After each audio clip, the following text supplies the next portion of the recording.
Evaluating retrieval failure as an explanation for forgetting.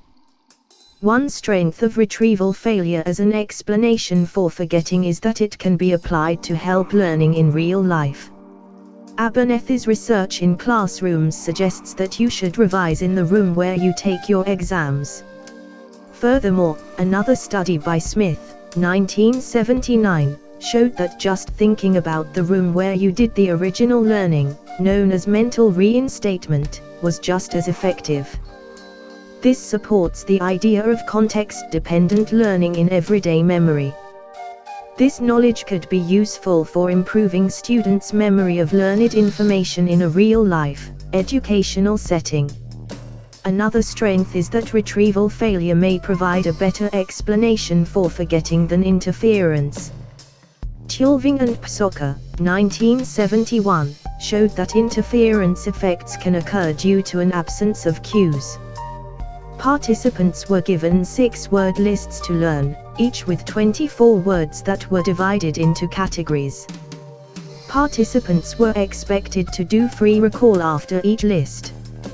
When all lists were learnt, they were then given a cued recall task. Some participants learnt one list, some learned 2, and so on. According to interference theory, the more lists learnt, the more difficult it should be to recall them due to retroactive interference. However, when participants were given cued recall, retroactive interference disappeared. Participants remembered 70% no matter the amount of lists learned. This demonstrates that retrieval failure is a more important explanation of forgetting than interference theory. However, there may be an issue with cues and causation.